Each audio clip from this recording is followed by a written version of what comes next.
के ऑफ कोलकाता, ऊपर लिख देते हैं कंसाइनमेंट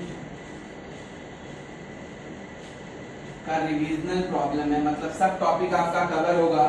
कंसाइनमेंट का ये एक रिविजनल प्रॉब्लम है, इसमें आपका सारा टॉपिक कवर होगा और वो होगा किस तरह से हम लोग एबनॉर्मल लॉस का कैलकुलेशन करेंगे, किस तरह से हम लोग अनसोल्ड स्टॉक ऑन कंसाइनमेंट का कैलकुलेशन करेंगे, ट्रीटमेंट ऑफ डेल ट्रेडेड कमीशन क्या होगा,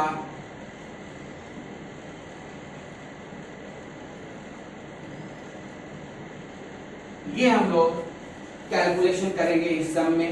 जो अब तक हम लोग सब सीख चुके हैं ये सब इसमें कवर हो जाएगा।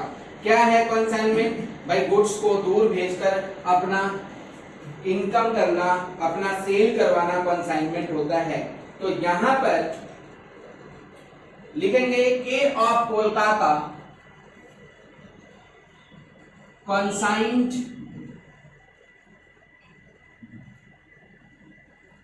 के of Kolkata कंसाइन्ड 200 bags of rice, 200 bags of rice to D of Delhi.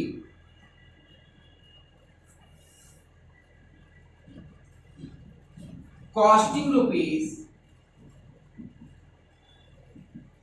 1000 per bag. Costing rupees 1000 per bag. Costing rupees 1000 per bag. K incurred, cycle नहीं चला है, K incurred, K incurred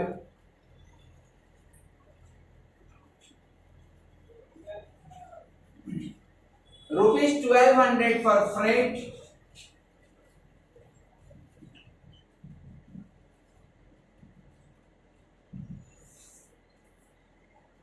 rupees 800 for insurance,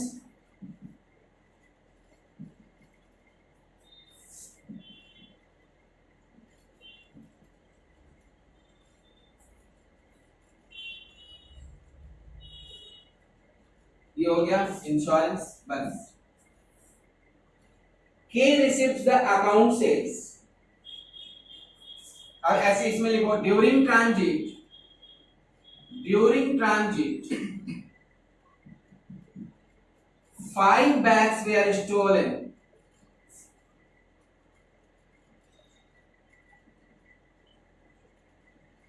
वर्षा तुम्हारे पास Google meet है? Olivia वर्षा Google meet है?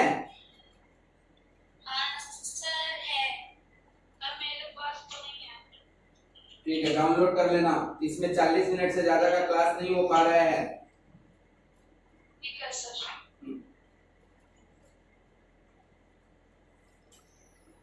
लिखेंगे क्या? 5 bags were stolen during transit, ये हो गया। For which insurance company paid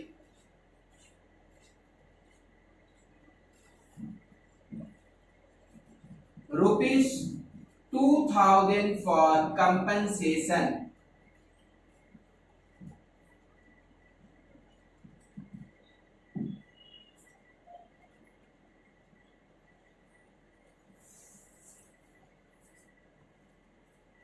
Mr. D receives the remaining goods.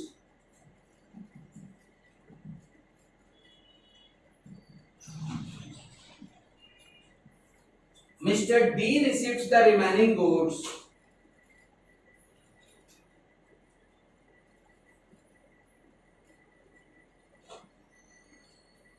and paid rupees 6000 for clearing charges and paid rupees 6000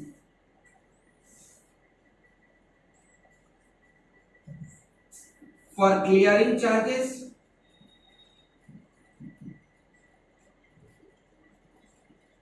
and paid rupees 6,000 for clearing charges, 1,000 for carriage to go down, 1,000 for carriage to go down,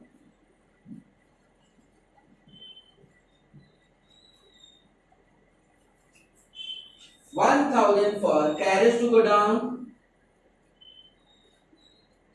and rupees 2,000 for go down rent, and rupees 2,000 for go down rent, and rupees 2,000 for go down rent. He sold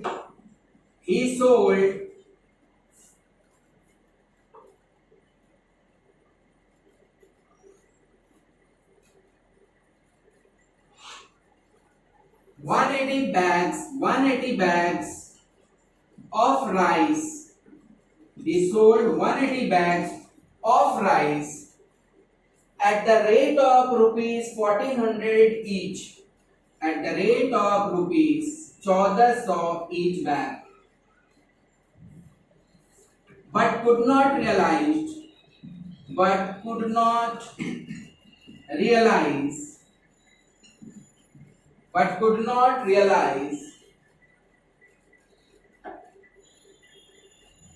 rupees 5,000, which is treated as bad debt.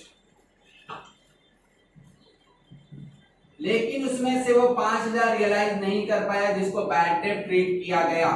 वो बोला मेरा पैसा डूब गया है, 5,000 रुपए नहीं मिला। D is entitled to receive. D is entitled to receive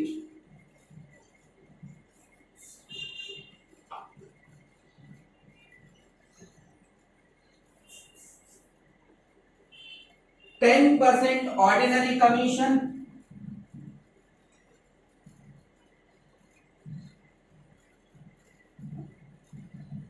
and 5% del premier commission.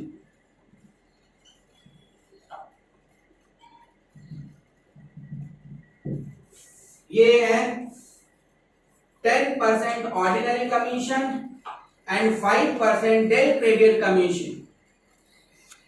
Prepare consignment account. Prepare consignment account.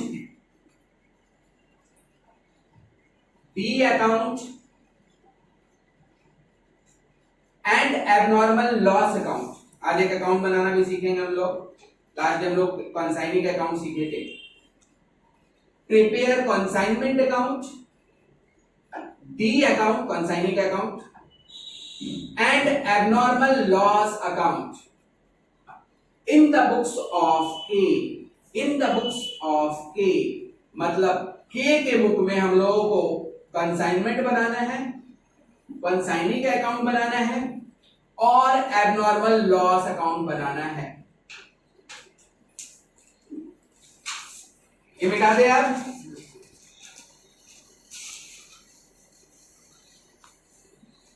लिख लिए।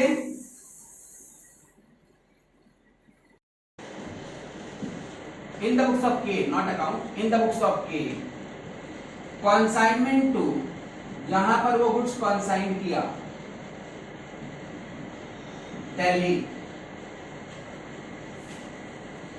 ये है आपका consignment account. To goods sent on consignment, कितना केजी भेजा था वो? 200 बैग्स भेजा था at the rate of rupees 1,000। तो उसने 2 लाख का माल कंसाइनी के घर भेजा इस उद्देश्य से कि उसका माल वहां पे वो कंसाइनी बेचेगा। बेचने पर तो आपको खर्चा तो देना ही होगा, गुड्स ऐसे ही तो नहीं चला जाएगा, आपको फ्रेट देना होगा। दे रहा है वो खर्चा, फ्रेट दे रहा है। कितना का फ्रेट दे रहा है? फ्रेट दे रहा है वो 1,200 रुपया का, और इंश्योरेंस चार्जेस भी दे रहा है वो, इंश्योरेंस दे रहे हैं 800 रुपया का। 2 खर्चा उसने किया। इसके बाद कॉन्साइनी जो है वो डी है, डी अकाउंट, और डी ने क्या खर्चा किया वो लिखना है। उसने खर्चा किया क्लियरिंग चार्जेस 6000 का, क्लियरिंग चार्जेस 6000 का। उसने खर्चा किया है carriage to godown,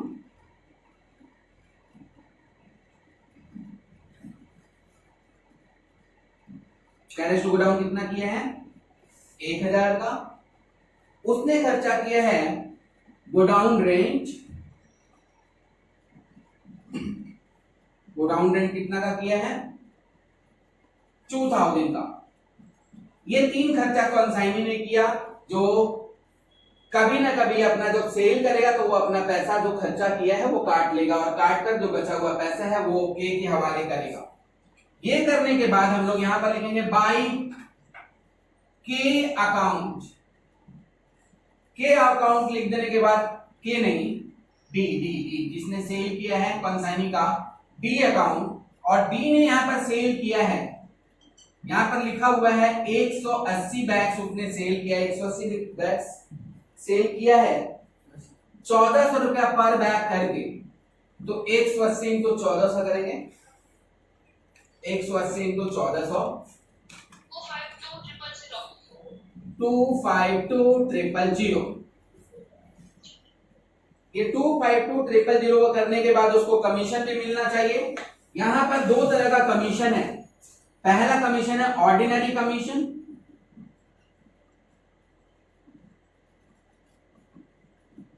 ordinary commission कितना है 10%, 25,200 ऑर्डिनरी कमीशन हो गया।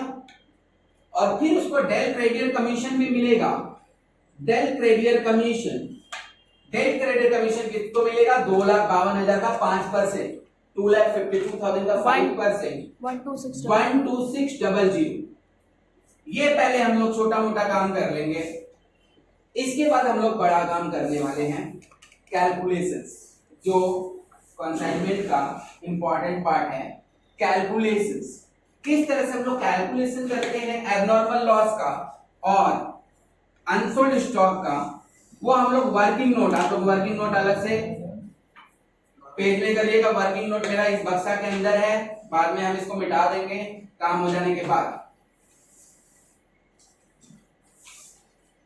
यहां लिखना है यूनिट, यहां लिखना है amount, unit and amount.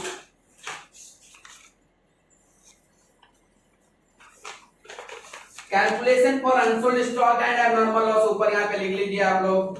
Calculation for unsold stock and abnormal loss लिख लेने के बाद goods sent on consignment, GSC, goods sent on consignment, कितना बैग्स भेजा था वो 2 बैग्स भेज, 200 बैग्स भेजा था।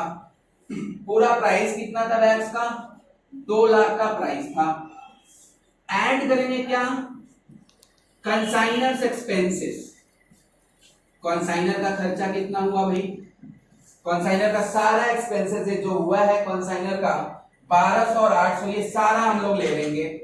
1200 और 800 दोनों मिलाकर 2000, क्योंकि उसके खर्चा में सोचना नहीं है कौन सा रेकरिंग है कौन सा नॉन रेकरिंग है, कौन सा एक बार का खर्चा है कौन सा बार बार का खर्चा है, ऐसा सोचना नहीं है आपको। तो 200 केजी का प्राइस हुआ 2,02,000। ये हमारा कंसाइनी के पास पहुंचता, लेकिन रास्ते में एक दुर्घटना हुआ और रास्ते में कुछ स्टॉक जो है वो चोरी हो गया ना, लॉस्ट आप बोल सकते हो, स्टॉक लॉस्ट इन ट्रांजिट, चाहे चोरी हुआ चाहे डैमेज हुआ चाहे कुछ भी हुआ, स्टॉक लॉस्ट इन ट्रांजिट है, मतलब एक तरह का नॉर्मल लॉस है। 2,02,000 का प्राइस था, 2,02,200 यूनिट्स का प्राइस था। तो कितना बैग चोरी हुआ 5 बैग रास्ते में चोरी हो गया। तो इसका प्राइस कितना हुआ जल्दी कैलकुलेट कर लो फटाफट। 5 बैग आपके रास्ते में कम हो गया, इसका प्राइस 196,950। क्या बोल रही,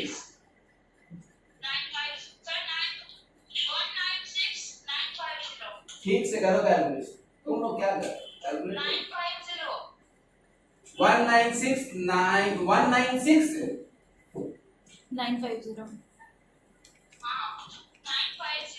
क्या इतना हो सकता है क्या? बोलो 5050 202 ट्रिपल 0 बाई 200 into 5 5050 5050 क्या बोल रही है तुम? रहने दो। 200 में से 5 माइनस हो गया, माइनस करके बोलती। कितना बोली? चलो तुम्हारा भी लिख दें। कितना बोली? रुको उसको पॉज करो। 950 196950।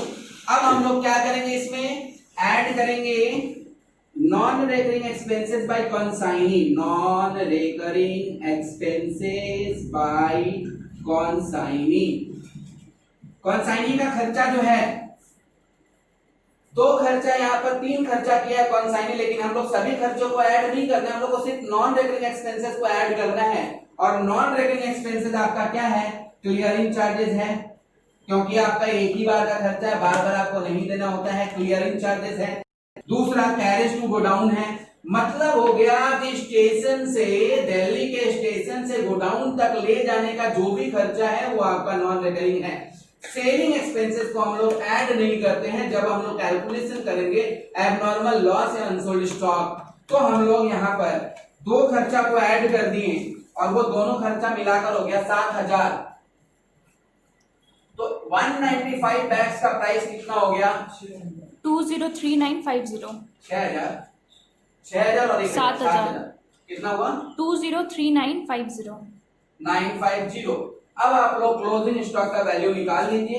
क्लोजिंग स्टॉक का वैल्यू हम लोग निकाल लेंगे। कितना क्लोजिंग स्टॉक बच गया हम लोग सबसे पहले वो देख लें। 200 केजी भेजा था, रास्ते में 5 केजी डिस्ट्रॉयड हो गया और उसने 180 बैग सेल कर दिया। तो कितना बैग बच गया? देखो 200 माइनस 5 माइनस 180, 15 बैग बच गया। जो आपका क्लोजिंग स्टॉक है, क्लोजिंग स्टॉक का प्राइस हम लोग निकालेंगे 2,03,950 जो है वो 195 बैग्स का प्राइस है। तो 15 बैग्स का क्या प्राइस होगा? कैलकुलेट करिए।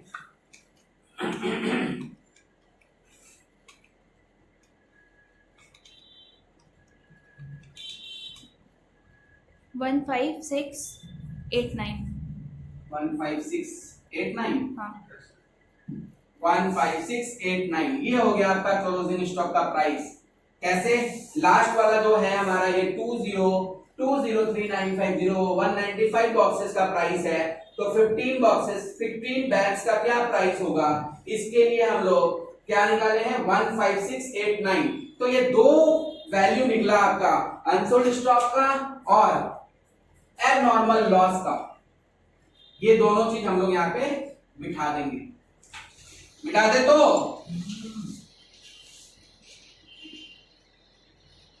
बताइए एबनॉर्मल लॉस कितना आया था? 5050 5050। Unsold stock, stock on consignment कितना आया था? 15689 कितना? 15689 15689। ये आ गया आपका अनसोल्ड स्टॉक का प्राइस और एबनॉर्मल लॉस का प्राइस। अब यहाँ पर क्वेश्चन में कुछ साइड स्टोरी भी हम लोग देखते हैं। साइड स्टोरी ये था कि कुछ रुपया डूबा था बैड डेट के तौर पे कंसाइनी के पास, लेकिन हम लोग उसका कोई भी इफेक्ट कंसाइनमेंट में नहीं डालेंगे। क्यों नहीं डालेंगे? बिकॉज कंसाइनर ने उसको डेल प्रेडियर कमीशन पेड किया था। अगर आप डेल प्रेडियर कमीशन पाते हो तो हमारा सारा पैसा आप हमको चुकाओगे। बैड डेट से टेंशन हमको नहीं लेना, तुम लोगे। दूसरा चीज हम लोगों का जो साइड स्टोरी में था वो ये था कि इंश्योरेंस कंपनी आपको कुछ पेमेंट किया था फॉर डैमेज इन ट्रांजिट के लिए, वो भी हम लोग कंसाइनमेंट अकाउंट में कहीं नहीं दिखाते। और फिर हम लोगों के पास प्रॉफिट आ जाएगा टू प्रॉफिट ऑन कंसाइनमेंट।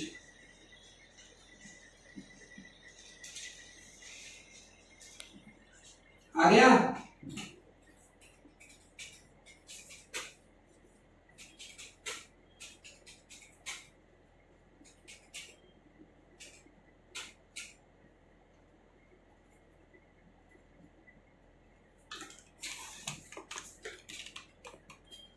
हो गया? ये हम डिलीट मिटाते हैं।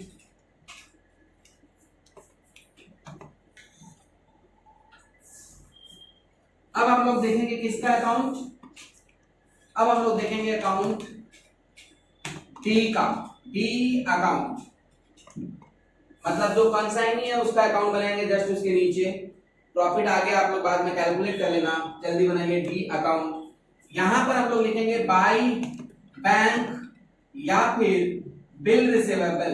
अगर उसका कुछ पैसा एडवांस में मिलता है तो, एडवांस में मिलेगा तो लिखेंगे। इस सब में आपको एडवांस कुछ नहीं मिला है, हम लोग नहीं लिखेंगे। इसके बाद कंसाइनमेंट के टू साइड में देखिएगा 2D लिखा हुआ है, वहां पर हम लोग लिखेंगे बाय कंसाइनमेंट और उसका सारा खर्चा का ब्यौरा यहाँ पर हम लोग दे देंगे। वो क्या क्या खर्चा किया था, क्लियरिंग चार्जेस किया था, जो भी उसके नीचे है वो सारा लिख दीजिए। क्लियरिंग चार्जेस कितना का क्लियरिंग चार्जेस दिया था, वो 6000 का। इसके बाद क्या पेड किया था, वो कैरेज पेड किया था 1000 का। इसके बाद क्या पेड किया था, वो गोडाउन रेंट पेड किया था। कितना का गोडाउन रेंट था बताना तुम लोग? 2000। इसके बाद उसको कमीशन दिया गया था, ऑर्डिनरी कमीशन। ऑर्डिनरी कमीशन कितना का पेड हुआ था उसके? 25,200। इसके बाद उसको डेल क्रेडिट कमीशन दिया गया था। Del credere commission, del credere commission कितना का डेल क्रेडिट कमीशन दिया गया था? 12,600।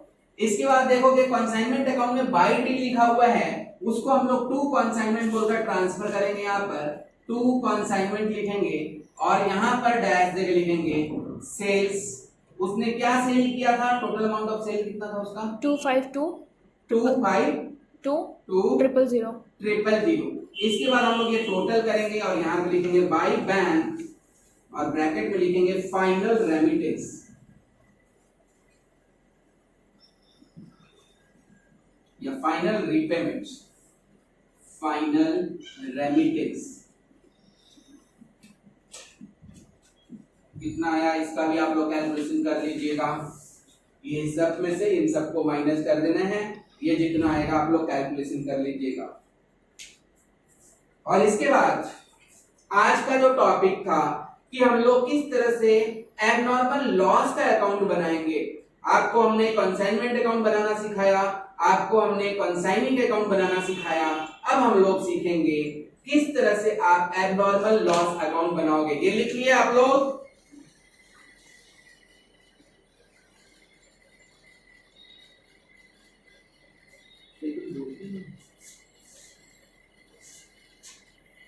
अकाउंट बनाने के लिए बोला गया है और वो अकाउंट है lost in transit account. Lost in transit, इसी को एबनॉर्मल लॉस भी कहते हैं, लॉस्ट इन ट्रांजिट अकाउंट। यहां पर लिखेंगे, देखिए कंसाइनमेंट में लिखा गया था बाय एबनॉर्मल लॉस या by lost in transit. Consignment में था ना, कितना का था, बाय लॉस्ट इन ट्रांजिट या बाय एबनॉर्मल लॉस। उसको हम लोग लिखेंगे टू कंसाइनमेंट 50-50, 5050 का आपका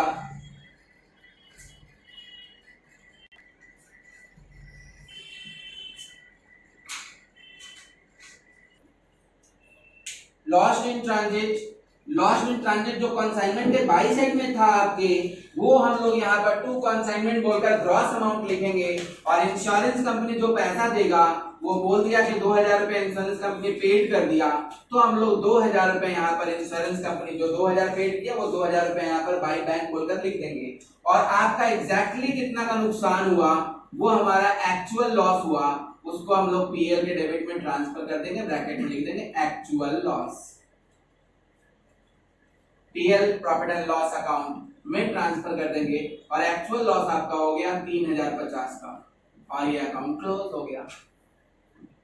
वो बाई बैंक सिंपल सा बात है। कंसाइनमेंट अकाउंट में बाई साइड में लिखा हुआ था, कंसाइनमेंट अकाउंट में बाई साइड में लिखा हुआ था कितना का गुड्स डिस्ट्रॉयड हुआ था 5050 का, टू में लिख दिया। क्वेश्चन में लिखा हुआ है कि इंश्योरेंस कंपनी आपको 2000 रुपए एज कंपनसेशन पेड करता है, वो हम लोग बाई बैंक लिखेंगे जो स्टॉक डिस्ट्रॉयड हो गया उसके लिए, और बैलेंसिंग फिगर हमारा एग्जैक्टली एक्चुअल लॉस हो गया, वो हम लोग लिखेंगे बाई पीएल, ब्रैकेट में लिखेंगे एक्चुअल लॉस। और ये अकाउंट भी आज हम लोग सीख लिए। तो इस तरह से हम लोग कंसाइनमेंट में सीखे हैं कंसाइनमेंट अकाउंट बनाना, कंसाइनमेंट के सब्सिडियरी जो वर्किंग नोट्स हैं, किस तरह से आपको अनफुल्ड स्टॉक निकालना है, किस तरह से आपको एबनॉर्मल लॉस निकालना है, और डेल ट्रेडर कमीशन का ट्रीटमेंट होगा। डेल ट्रेडर कमीशन होने के बाद हम लोग दो अकाउंट सीखे हैं, कंसाइनिंग अकाउंट कैसे बनाया जाता है और एबनॉर्मल लॉस का अकाउंट कैसे बनाया जाता है। तो धीरे धीरे हम लोग कंसाइनमेंट चैप्टर में आगे पकड़ बनाते जाएंगे। ये वीडियो आपका काफी होगा एक शॉर्ट रिवीजन के लिए, ठीक है। हेलो।